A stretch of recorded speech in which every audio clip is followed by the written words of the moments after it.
ใหม่ปีนี้สถานีวิทยุพระพุทธศาสนาจังหวัดเชียงใหม่มองนี้สถานีวิทยุพระพุทธศาสนาจังหวัดเชียงใหม่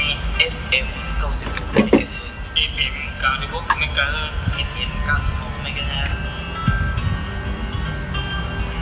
ที่นี่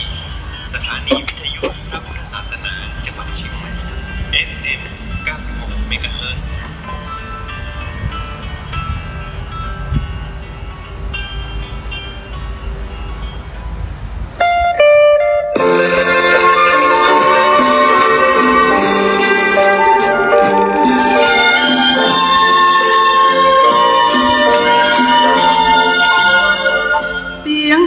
เสียงทองกึกก้องเสียงของระฆังเง่งามชวนฟังหยุดยั้งอารมณ์ฟุ้งซ่านพุทธังธัมมังสังฆังแววดังกังวานตื่นเถิดเราท่านฟังธรรมกล่อมขวัญหรือทายรักตัวของเราอย่าเมามัวหลงมายารีบตื่นขึ้นมาลืมตามองฟ้าวันใหม่รับฟังเพลงธรรมแล้วทำจิตให้สดใสฝึกตนฝึกใจให้หายทุกข์กายลำเค็ญเกิดมาทำไมถามใจบ้างสิเกิดมาทั้งทีอย่าใช้ชีวิตเริงเล่นศีลธรรมจัญญาเมื่อหน้าว่าไม่จำเป็นบัณฑิตแลเห็นเยียดเย็นยามเช้าเศร้าสูงคิดกันทุกคราเกิดมาไม่ช้าก็ตายโลกยังวุ่นวายมีร้ายเลวหน้าเป็นห่วงแล้วเราเป็นคนยังวุ่นวายไปตามดวงตื่นมายังห่วงมารับฟังความเป็นจริง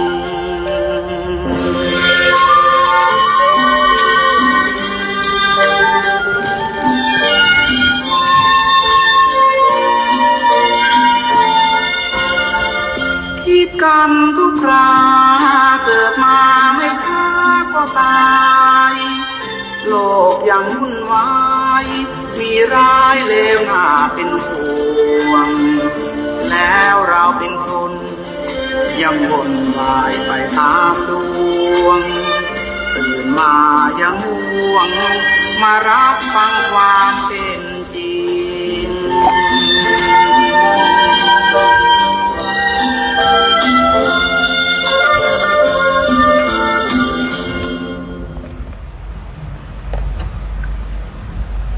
สวัสดีวันอังคารขอให้ชีวิตเบิกบานหวานใสมีความสุขทั้งกายและใจมวลทุกข์ภัยอย่าได้มาผ่านวันอังคารสวัสดีให้ทุกชีวีมีสุขเกษมสารอันความทุกข์ทดท้อทรมานหมู่ภัยพานจงจางหายไป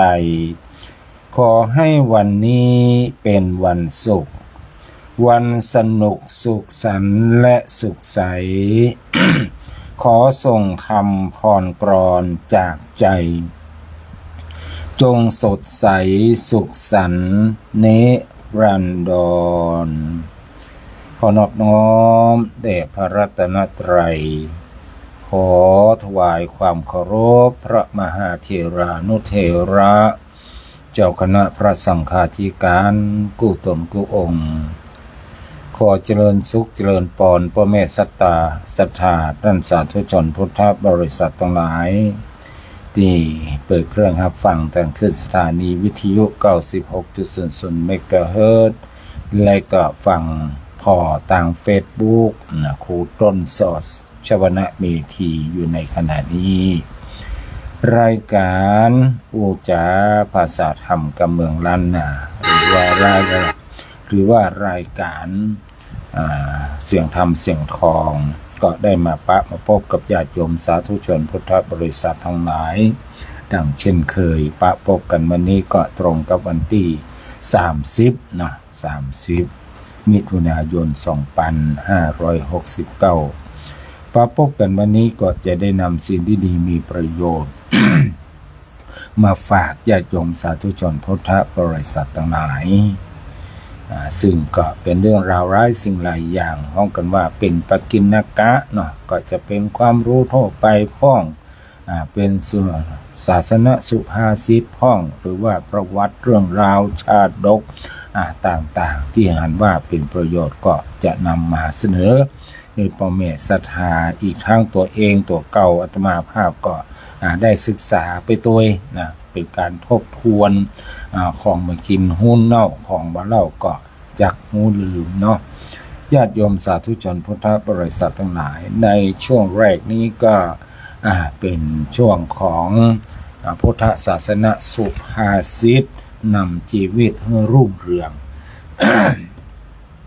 พุทธศาสนาสุภาษิตนำชีวิตให้รุ่งเรืองในวันนี้ก็จะนำศาสนาสุภาษิตที่ว่าโภคาสันนิจนะสันนิจจะยังยันติวัมมิโกวูปจิยติ แปลว่าโภคทรัพย์ของผู้ครองเรือนดีย่อมถึงความพอกพูนเหมือนจอมปลวกกำลังก่อขึ้นอธิบายว่าผู้ครองเรือนดีย่อมต้องมีคารวะธรรมประจำใจคารวะธรรมหรือธรรมผู้ครองเรือนคือญาติโยมทั้งหลายนั่นแหละมีอยู่4ประการได้แก่1สัจจะเพื่อมีความซื่อสัตย์จริงใจต่อกันหมายถึงว่าคนในครอบครัว2ธรรมะคือความเข้าใจข่มจิตข่มใจของตัวเก่า3ขันติให้มีความอดทน4จาคะให้มีการสละฮื้อปันสิ่งของตนเองแก่คนที่ควรฮื้อปันโดยเฉพาะคนในครอบครัวของเรานอกจากผู้ครองเรือนจะต้องมีคารวะธรรมประจำใจครบถึง4ประการดังกล่าวแล้วก็ต้องมีหลักธรรมที่ชื่อว่าทิฏฐธรรมิกถประโยชน์4คือประโยชน์ในปัจจุบันที่ควรจะมีจะได้อันประกอบด้วย1อุทธานสัมปทาถึงพร้อมในความขยันหมั่นเพียรประกอบกิจการงาน2อารักขสัมปทาถึงพร้อมในการรักษาทรัพย์สินเงินทองที่หามาได้3กัลยาณมิตรตาพบแต่คนดีเป็นเพื่อนบ่คบกับคนชั่ว4สัมมชีวิตาดำรงอยู่ตามแต่กำลังทรัพย์ที่ตนหามาได้ตามฐานะของตนเอง ไม่ว่าผู้ครองเรือนจะปฏิบัติตามหลักธรรมทั้ง8ประการดังกล่าวแล้วก็จำต้องหลีกเลี่ยงอบายมุขเพราะว่าอบายมุขนั้นเป็นคือปากทางแห่งความชิบหายเป็นว่ามาฮื้อข้องแวะกับสิ่งเสพติดทุกชนิดเป็นต้นทั้งหลายบอกข้องแวะกับการพนันขันต่อที่มีการได้เสียนะซึ่งอบายมุขมีความหมายถึงสิ่งที่จะนำไปสู่ความหายนะถ้าบหลีกเลี่ยงให้พ้นก็จะปาให้ครอบครัวต้องยากจนเป็นหนี้เป็นสินรุงรังจนกระทั่งสิ้นเนื้อประดาตัวสาธุชนคนดีทั้งหลายที่มุ่งหมายความสุขความเจริญต้องหวังจะมีฐานะมั่นคงที่กับตัวเก่าและครอบครัวก็พึงมันประพฤติตัวตามหลักธรรมของพระสัมมาสัมพุทธเจ้าให้ครบถ้วนเพราะการประพฤติธรรมอยู่เสมอเป็นอาจินย่อมทำให้ตัวเก่าและครอบครัวประสบแต่ความสุขห่างไกลจากความทุกข์เดือดร้อนทั้งปวงสมตามพระคาถาบาลีที่มาในสังยุตตนิกายสะคาถาวะความว่าธัมโมสุจินโนสุขมาวหาติแปลว่าธรรมที่ประพฤติดีแล้วนำสุขมาให้นะธัมโมหะเวรัคติธัมมจารีผู้ประพฤติธรรมย่อมอยู่เป็นสุขภัยที่ไม่ยอมเชื่อคำสั่งสอนของพุทธองค์ก็จงเตรียมห้ามความทุกข์ลำบากทั้งในปัจจุบันและอนาคตไว้ให้ดี ถ้าเกิดมาทั้งทีตั้งตัวให้มีฐานะมั่นคงบ่ได้สร้างตัวเองให้เป็นที่เปิ้งให้กับตัวเก่าบ่ได้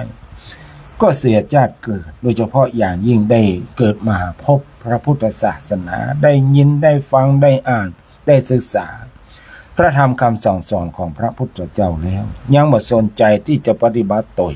นะเพื่อความสุขความเจริญนะกลับไปหลงไหลแต่อบายมุขนะความสนุกสนานที่เผาผลาญทรัพย์สินและอนาคตของตัวเก่าก็น่าจะอายแก่ปลวกแก่สัตว์เนาะเพิ่งก็ดีปวกก็ดีต่อก็ดีมดก็ดีนะตัวน้อยๆที่คิดแต่จะสร้างความมั่นคงให้กับตนเองและพวกพ้องบริวารด้วยความขยันหมั่นเพียรจึงกลายเป็นจอมปลวกใหญ่และได้อยู่อาศัยด้วยความสงบร่มเย็นอันนี้ก็เป็นพุทธศาสนสุภาษิตที่นำมาฝากพ่อแม่ศรัทธาในช่วงแรกนี้คือในช่วงของพุทธศาสนสุภาษิตนำชีวิตให้รุ่งเรือง เชิญฟังธรรมรายการเสียงธรรมเสียงทอง ทุกวันจันทร์อังคารและวันพุธจัดรายการโดยพระครูเมธีสุตตกรเจ้าอาวาสวัดผาบ่องเจ้าคณะตำบลศรีภูมิเขต2อำเภอเมืองเชียงใหม่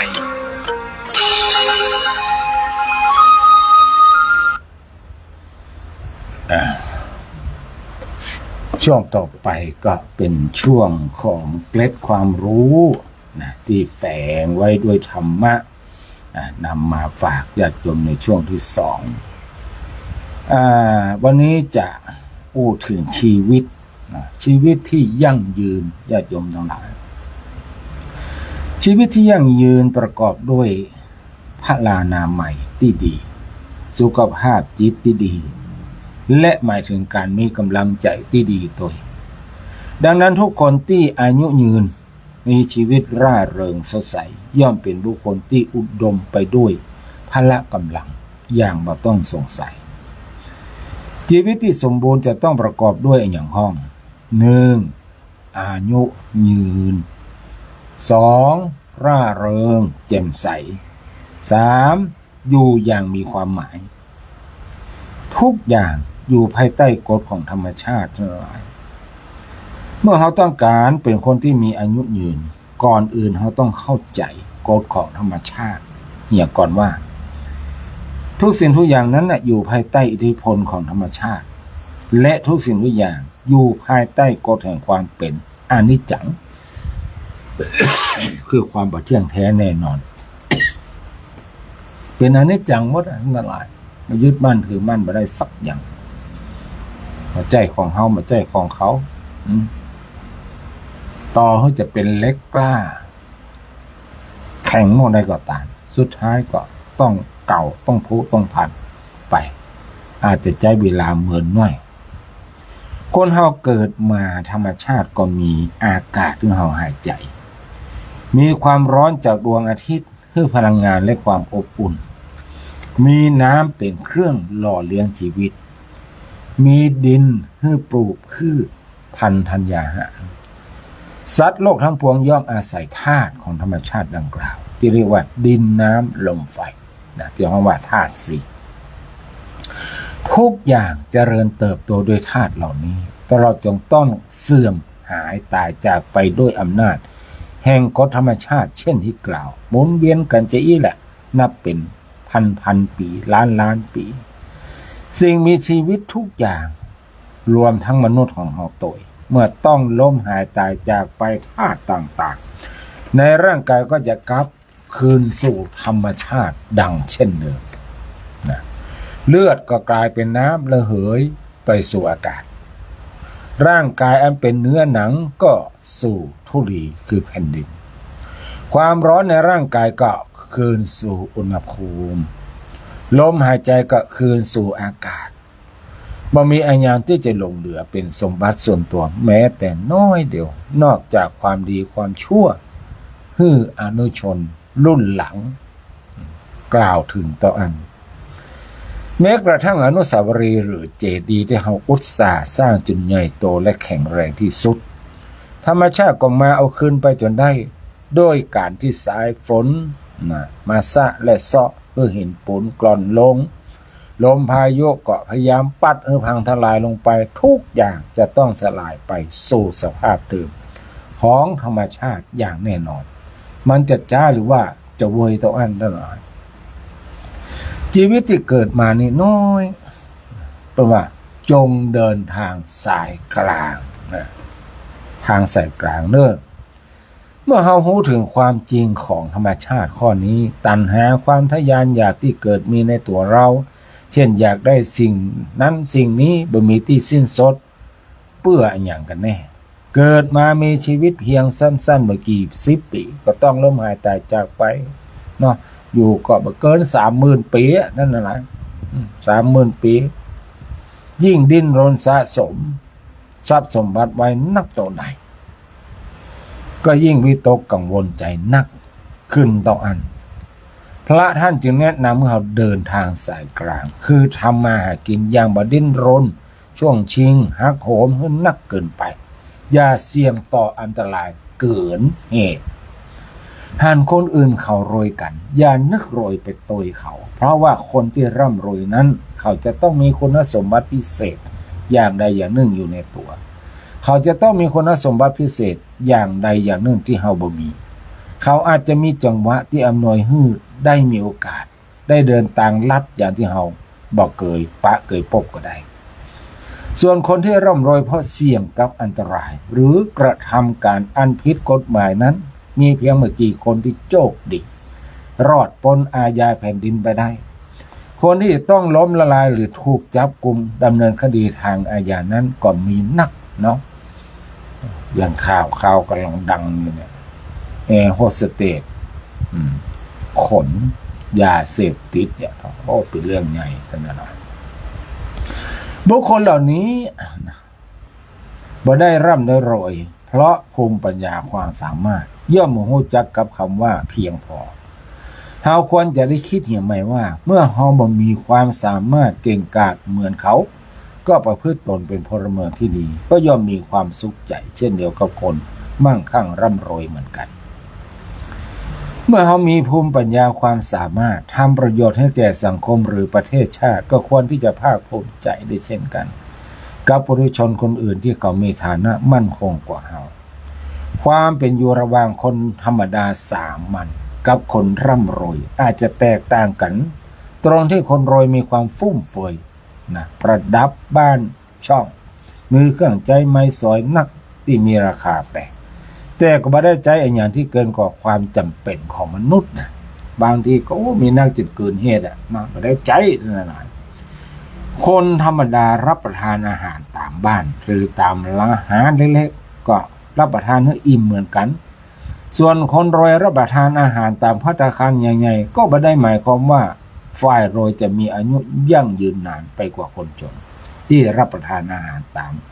บ้านตามจอด้วยอาหารน้อยๆหากแต่ว่าการดำรงชีวิตอย่างใกล้ชิดธรรมชาติกลับจะช่วยให้เขาอายุยืนได้นักกว่าเช่นคนที่รับนอนอย่างในชนบทหรือบ้านเรือนที่ใจมุ้งหมอนตามธรรมดาย่อมจะได้อากาศหายใจที่ดีกว่าคนรวยที่นอนในห้องปรับอากาศเจ้าชนบทที่ทำงานใจแรงงานจะมีสุขภาพพลังใหม่ดีกว่าคนในกรุงได้ออกกำลังกายไปในตัวเนาะไปบกนาก็ไถนาทำนาเนี่ยคนมีฐานะปานกลางย่อมจะมีโรคภัยไข้เจ็บน้อยกว่าคนที่ขาดสารอาหารหรือแม้แต่คนร่ำรวยที่เอาแต่บริโภคอาหารประกอบด้วยไขมันและเครื่องปรุงรสอันอร่อยแต่ขาดการออกกำลังกายก็ย่อมมีโรคภัยไข้เจ็บเบียดเบียนทำนองเดียวกันกับคนที่ขาดอาหารบ่ผิดเลยธรรมชาติอำนวยประโยชน์แก่มนุษย์ธรรมชาติอำนวยประโยชน์แก่มนุษย์ในการดำรงชีวิตแต่มนุษย์ก็พยายามกระทำการฝืนต่อธรรมชาติและการกระทำอันเป็นพิษกฎของธรรมชาติอย่างเช่นว่าห้องนอนควรจะปลอดโปร่ง มีแสงแดดส่องฆ่าเชื้อโรคพ้องแต่มนุษย์ก็สร้างห้องปรับอากาศด้วยการใช้วิทยาศาสตร์เข้าช่วยเพียงแต่ให้มีความเย็นแก่ร่างกายต้องอันส่วนอากาศที่หายใจจะบริสุทธิ์เหมือนอากาศภายนอกนั่นก็คงยากไปได้นะใครโทรมาไม่น้อยสงสัยเสียงหายไปแล้วกันฮัลโหลฮัลโหลแม่ดักไปละเจ้าค่ะเนี่ยก็บดักเนาะเปิดฟังมันได้ยินอยู่เจ้าครับผมสิละเจ้าได้ยินอยู่แม่น้อยบอกว่าเสียงมันหายไปบ่หายเนาะระบายภาพก็เอาวิทยุแกมานี่แหละแต่มาเปิดพร้อมกันนี่มาได้เนี่ยเสียงมันจะสูญกันธรรมชาติสร้างมนุษย์ให้มีขาไว้สำหรับเตี่ยวออกกำลังกายเพื่อแข็งแรงแต่เราก็พยายามนะนั่งรถแตนทั้งที่ระยะทางที่จะไปก็บอกไกลจนเกินไปหรือถึงแม้จะไกลน้อยก็กลัวเมื่อยกเมื่อยบางคนกลัวเมื่อยกลัวแดดกลัวฝนเนาะแดดน้อยเดียวก็ลัดมาได้ทีนี้ว่าหัวนี่มันได้ถูกแดดแล้วธรรมชาติให้อาหารแก่มนุษย์เช่นผักสดที่ประกอบด้วยวิตามินต่างๆอาหารทะเลที่มีโปรตีนและธาตุที่จำเป็นแก่คนเฮาแต่ก็ถูกนำไปปรุงแต่งจนรสชาติอันเป็นคุณประโยชน์แก่ร่างกายเสื่อมสูญไปเกือบหมดสิ้นเหลือแต่กากธรรมชาติกำหนดเวลาพักผ่อนแก่มนุษย์ด้วยการให้อาทิตย์ตกดินตอนค่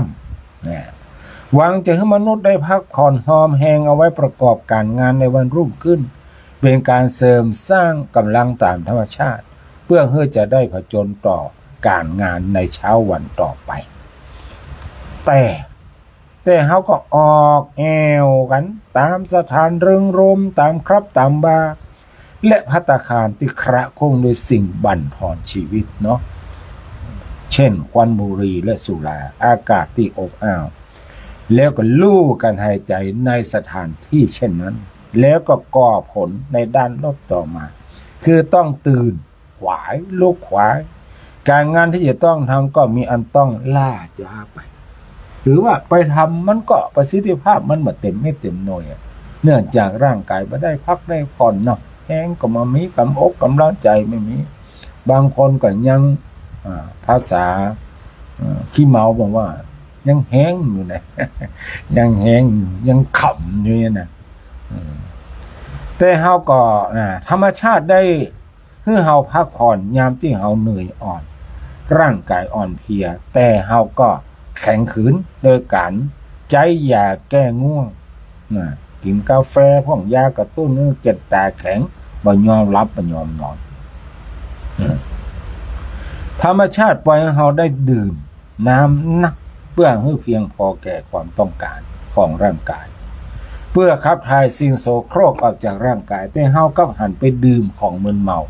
และน้ำที่กระตุ้นทำลายสุขภาพธรรมชาติสร้างทิวทัศน์อันงดงามให้มนุษย์ได้พอได้หันได้สัมผัสเพื่อผ่อนคลายความตรึงเครียดของอารมณ์แต่เฮากลับหันมาทำลายจนเกิดภาวะโรคร้อน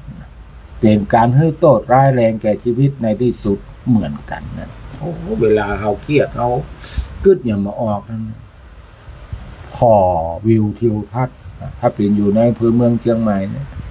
เดี๋ยวไปอย่างวัดผาบ่องเนี่ยเครียดหามุมที่มันกว้างๆหน่อยเหลียวพอไปทางดอยแต่ก็จัดยากหมดนะแต่จังเฮือดีเลยป่นไปออกไปอยู่ฟุตบาทข้างถนนวัดผาบ่องในหันรอยสุเทพดีนะเสื้อเตื้อนี่คนเฮามันมกมุ่นอยู่ที่เก่านะกึดนะซ้ำแล้วซ้ำแถมในเรื่องเก่าๆนะไม่ยอมไปไหนนี่มันก็บ่ได้นั่นน่ะเสื้อเตื้อเขากึดบ่ได้คายบอกออกบอกบ่ถูกนะอยู่ในห้องในฮับเขาก็ลองออกไปสูดหายใจตั้งนอกพอไปไกลๆมันก็จะได้สติอย่างขึ้นมาแม้แต่บางคนนี่กำลังกึดแผ่วจะฆ่าตัวตายวะนะคือมันอยู่กันในห้องอันคับแคบกึดถอกอยู่นะถามตัวเก่าถามตัวเก่าแล้วก็ตัดสินคนเดียวแม่นก็แม่นแล้วดีก็ดีแล้วคือไม่ยอมปรึกษาอะไรไม่ได้ออกไปพอโลกกว้าง นี่ก็อันตรายเหมือนกันฉะนั้นเมื่อเราหวังที่จะมีอายุยืนจงอย่าทำลายธรรมชาติอย่าฝืนกฎธรรมชาติบอกจะอ่านแล้วเข้ากับเราได้ทำร้ายทำร้ายตัวเก่าแล้วก็ท้าทายมัจจุราชกันเองชีวิตเป็นสิ่งที่หาค่าบ่ได้เราจะต้องดูแลสุขภาพรักษาสุขภาพอาศัยธรรมชาติตามกฎของธรรมชาติตามสมควรแก่ภาวะเพื่อความยั่งยืนแห่งชีวิตความสุขก็จะบังเกิดมีถ้าเราบ่พอหรือว่าบ่ดูแลสุขภาพ3วันดี4วันไข้แม้จะร่ำรวยมีเงินความสุขจะมีที่ไหนได้เนาะโอ้มีเงินนอกใดก็แค่นั้นแหละญาติโยมทั้งหลายนะต้นหลายต่อไปก็มาอู้ถึงเรื่องอาหารใจร่างกายที่ขาดอาหารทำให้ร่างกายพ่ายผอมอ่อนแอใจทางการทำงานบ่ได้ฉันใดใจที่ขาดอาหารก็ฉันนั้นอาหารใจหมายถึงอารมณ์ที่เกิดกับใจมี2อย่างคือ1อารมณ์เสีย2อารมณ์ดีอารมณ์เสียเช่นความกำนัดรักใคร่ด้วยกามตัณหาความละโมบโลภมากอยากได้ในทางทุจริตความเศร้าหมองขุ่นเคืองความอิจฉาพยาบาทเหล่านี้เป็นอาหารใจที่ฝ่ายร้ายฝ่ายเสียถ้ายอมเพื่ออารมณ์เหล่านี้เป็นอาหารของใจก็ทำให้เป็นพิษเป็นภัยแก่จิตใจเป็นเชื้อโรคที่บ่อนทำลายแรงใจทำให้จิตใจทรุดโทรมบ่อาจจะประกอบคุณงามความดีได้ต่อไปอารมณ์ดีเช่นความมานะพยายาม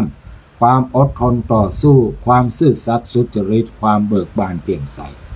ความเมตตากรุณาเหล่านี้เป็นอาหารในฝ่ายดีถ้าหัวใจได้ดื่มด่ำอยู่กับอารมณ์เหล่านี้โรคร้ายต่างหลายก็จะเกิดกับจิตใจบ่ได้ใจก็จะเข้มแข็งสมบูรณ์สามารถที่จะประกอบกิจการงานด้วยความผาสุกทั้งหลายอันนี้ก็คืออาหารใจมันจะมี2อย่างคืออาหารเสียและก็อาหารดีเราก็ต้องเลือกประกอบเอาเนอะอาละญาติโยมสาธุชนพุทธบริษัทต่างหลายเวลาล่วงเลยมาตอนนี้ก็บ่ายโมงกับ31นาทีนะ31นาทีก็วกมาเรื่องของการที่จะเดินทางไปทำบุญตามเทศกาลก่อนเข้าพรรษานั่นก็คือการเดินทางไปทำบุญถวายเทียนในต่างแดนซึ่งต่างแดนนี้ก็บ่ใกล้บ่ไกลคืออำเภอเชียงของจังหวัดเชียงรายจะว่าใกล้ก็ใกล้จะว่าไกลก็ไกลหมายบ่ดีนี่แหละซึ่งเรากำหนดการกันไว้นั้นว่าจะไปนอน1 คืนแต่หลายไล่วันไล่คืนมาคนนั้นบอกว่าก็ลบวันนั้นมาหาวันนี้คนนี้บอกว่าก็ลบวันนั้นไปหาคุณโน้นลบไปลบมาท่านทั้งหลายสุดท้ายลบบ่ป้นอันที่บ่ป้นนี่มันใจไผคือตัวเก่าอาตมาภาพนี้เองนะก่อนหน้านั้นเมื่อตะวาไม่ใช่มื่นนะตะวาเนี่ยกำหนดกันเอาวันที่18 19เป็นวันเสาร์วันติดเนอไปตามเตียนที่เชียงรายตามเตียนรอบที่1ก็จัดดีละวันนี้รายการที่ต่อเก่าจะต้องทำประจำวันนั่นวันที่15ถึงวันที่18อาตมาภาพจะได้เดินทางไปศึกษาดูงานในต่างประเทศทั้งหลายในต่างประเทศตายละวันที่18แล้วใครจะมาดูแลจะพาญาติโยมขึ้นรถจัดญาติโยมขึ้นรถแต่ละกันบ่ได้ละก็เลยปรึกษาหลวงพ่อวัดดับไผ่อันก็บอกเป็นหยังหลวงพ่อว่าเลื่อนไปทำวัน เลื่อนไปดำวันเลื่อนดำแล้วอันนี้สุดๆละญาติโยมเฮ้ยบ่เลื่อนละคำนี้นะโอ้อันนี้เลื่อน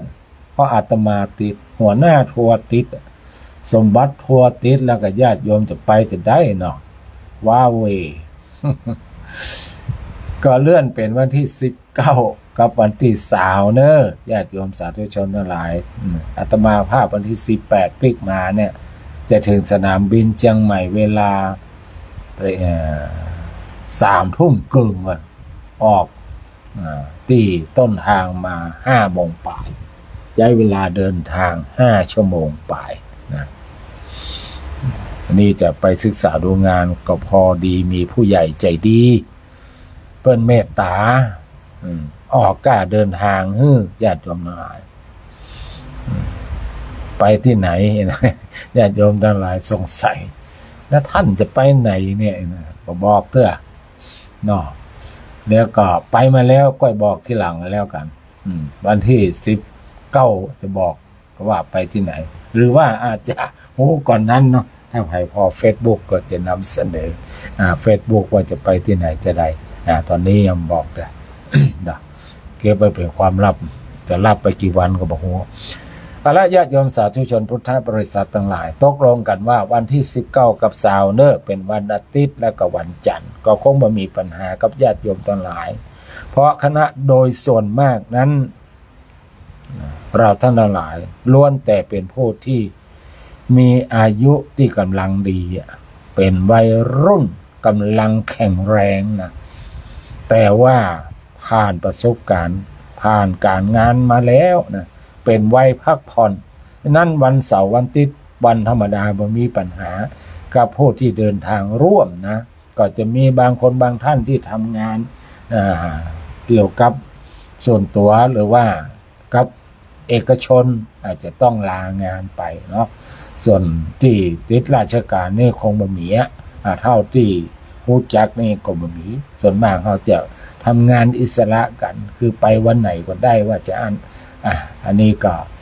เอาเป็นว่าวันที่19วันที่20เนาะพ่อแม่ศรัทธาบางคนบางท่านบอกว่าโอ้ฟังรายการวิทยุเนี่ยแต่ละตนละองค์เนี่ยไปมาก็กับเรื่องสตางค์นี่ล่ะเปิ่นจมมาก็มีเหมือนกันเนาะก็อยากจะชี้แจงอย่างเช่นว่าอย่าตมาภาพเนี่ยที่เดียวเนี่ยมันจะเอาสตางค์เข้าวัดตัวเก่านะแต่สตางค์เข้าวัดมาสตางค์ครับตัวเก่าทั้งนั้นแหละแต่ว่าเอาไปตานตัวแม้แต่ตัวตมาภาพก็จะไปร่วมตานตัวมันเป็นการทำบุญประจำปีเนาะเอาไปตานต่างปีต่างแดนพ้องอย่างน้อยๆก็ได้ไปพักผ่อนได้ไปสัมผัสบรรยากาศในต่างถิ่นต่างแดนจะเป็นการต่ออายุเพื่อมีอายุมันยืนยาวบ่ได้จำเจอยู่กับตีกับต่างเนาะตอนนี้สำหรับท่านที่รับเป็นเจ้าภาพเนาะก็ที่เฮาได้เตรียมเอาไว้ญาติโยมได้เป็นเจ้าภาพก็มีเตียนเนาะเตียนนี่ก็เล่มละ400 บาทนะตมาภาพเตรียมไว้ละเตียนนี่รุ่นเดียวกันหมดเพราะว่าเอาจากร้านมาใหม่ๆซิงใจมือ2นะเตียนเนี่ยเล่มหนึ่งมันตกอยู่ที่300 บาทฐานมันทำ100 บาทมันต้องมีฐานเพราะมันฐานมันเป็นฐานเล็กมันเลยแปลงก็รวมกันก็เป็น400 บาทพอดีทีนี้ก็มาผ้าไตรชุดละ500 บาทแล้วก็มาโซล่าเซลล์นะไฟฟ้าแสงอาทิตย์ก็500 บาทต่อจากนั้นก็มียาสามัญประจำวัดที่จะจัดเอายาใหม่ๆจากร้านสิงหราชเภสัชบรรจุกล่องชุดละ300 บาทแล้วก็มีผ้าอาบน้ำฝนผืนละ100 เดียวสังฆทานก็ชุดละ100 เดียวนะท่านได้ปูจากันคือรับเป็นเจ้าภาพตมาภาพก็จะเอาชื่อท่านที่เป็นเจ้าภาพแปะสิ่งของที่ท่านเป็นเจ้าภาพเพราะว่าจะเป็นเตียนโซล่าเซลล์อย่างเป็นต้นเนาะซึ่งตอนนี้ก็มีผู้ที่ได้แจ้งความประสงค์จำนวนมาอาตมาบ่ได้ตรวจสอบชื่อเสียงเนอะบางท่านบริจาคหอมไปแล้วโลโอนไปแล้วโลยังมีชื่อนะหรือว่าท่านจะโทรมาทวงก็ได้พอดีอาตมามาได้ตรวจสอบไปแต่เป็นว่าเอาตี้ ตรวจสอบเรียบร้อยแล้วเนาะมีท่านหนึ่งก็ไม่ได้เขียนหันแป๊บหนึ่งละอย่างท่านแรกเนี่ยคือท่านอาจารย์พระอธิการอินทรสุชาโตเจ้าวาดวัดปราศาสตร์นี่เป็นกะฮับเตียนโซล่าเซลล์พระอาบน้ำฝนเป็นสตางค์ปัจจัย1,000 บาทนี่จ่ายเรียบร้อยแล้วท่านที่สองพ่อเฉลิมสวัสดิพงศ์พันตำรวจโทปัณณทัศน์คุณสิรินทรรัตน์นางสาวนัฐกิตานางสาวชายานิสาบุญอินนี่ก็รับเป็นเจ้าภาพเตียนผ้าไตรผ้าอาบน้ำฝนก็ 1,000 บาทจ่ายแล้วท่านที่สามยายเถาวันคุณจันทิมาเตชะโกมลหับเตียน1 เล่ม400 บาทจ่ายแล้วต่อไปคุณพ่อคุณเฉลิมเกียรติคุณวาสนาเมฆราอันนี้ครับเตียนอันนี้ไม่ได้สำรวจว่าเปิ้นเอามาในอย่างเนาะเปิ้นร่วมบริจาค 1,000 บาทเช่นเดียวกันนะมีโซล่าเซลล์ผ้าอาบน้ำฝนโดยเตียนโดยก็ 1,000 บาทเช่นเดียวกันอาตมาจะไปพอก่อนว่าเปิ้นโอนก็มาหรือยังคุณพ่อวรชัยแม่สุพินวิทยาอารีสกุลพร้อมด้วยครอบครัวก็โซล่าเซลล์ยาสามัญผ้าอาบน้ำฝนแล้วก็สังฆทานรวมกัน 1,000 บาทอันนี้ก็ไม่ได้ไปพอแต่โยมแม่เป็นโอนมาหรือยังจะไปพอก่อนแล้วก็คุณแม่จันเพ็ญคำโหทาเตียน1 เล่มบวกยาสามัญประจำวัด700 บาทคุณแหววการมณีอันนี้ก็เตียนก็สังฆทานรวมกันก็เป็น500 บาทคุณแม่สมพรประเสริฐนี่รับชุดใหญ่เนาะชุดใหญ่ชุดเต็มแล้วก็มีแม่สมบูรณ์ผ้าไตรผ้าไตรนอกจากนั้นแม่สมบูรณ์ก็ยังหอมปิดทองพระพุทธรูปมาแถม200อันนี้เก็บไว้ก่อนเนาะปิดทองนี้บอกว่าแต่ว่าเก็บไว้ละโอ้ละตอนนี้เอาเรื่องนี้ก่อนแม่สมคิดปันธรสนี่ผ้าไตรสังฆทาน500 บาทเนาะและแม่ครูดาหานพยัคฆ์โซล่าเซลล์500 บาทอันติกี้อันนี้แม่สมคิดผ้าไตรสังฆทานก็เป็น600 บาทกันเนาะแม่สมคิดเนาะเป็น600 บาทอันนี้เป็นท่านที่ได้จองมาจริงๆแล้วมีจองนักกว่านี้แต่ว่าขอไปพอในที่ไลน์ก่อนเนาะแล้วจะพรุ่งนี้จะได้แจ้งท่านหลายๆรับทราบใหม่อาจจะมีรายชื่อของท่านขาดตกบกพร่องหรือว่าหล่นหายไปบางคนบางท่านก็มีบัญชีอัตมาภาพแล้วเปิ้นก็ส่งมาทางไลน์อัตมาภาพผมได้ตรวจสอบอันนี้ก็ให้เข้าใจแบบนี้เนาะอันนี้ตอนนี้เวลาล่วงเลยมาพอสมควรก็เป็นช่วงของโยมแม่คุณแม่น้อยว่าใดมีอะไรอย่างจะเอ่ยกับศรัทธาสาธุชนวันนี้ก็เจิญโทรเข้ามาได้เลยเด้อแม่น้อยไม่เลี้ยงกัดนัดว่าได้มีอย่างเข้ามาเลยก็ว่าโทรเสียงวิทยุมีว่าฮัลโหลเสียงวิทยุหายนะมะเสียงวิทยุหายนะมะดูกันเนอะโทรบอกท่านมหาก็ไปจัดเมินเนี่ยเสียงวิทยุขาดไปไม่ได้ลำหูเนี่ยเดี๋ยวกันเนอะฮัลโหล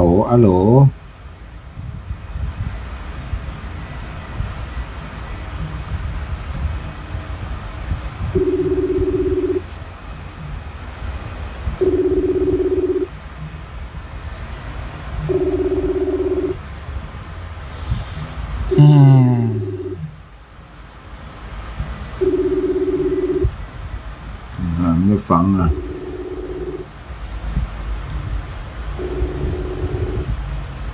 ฮัลโหล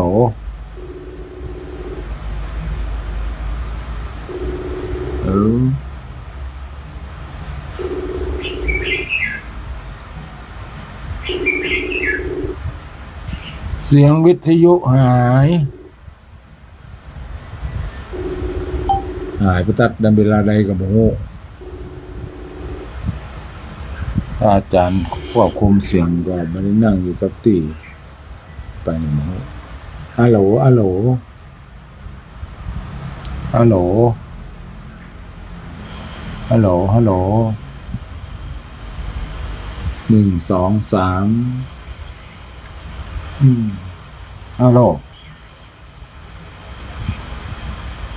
ฮัลโหลฮัลโหล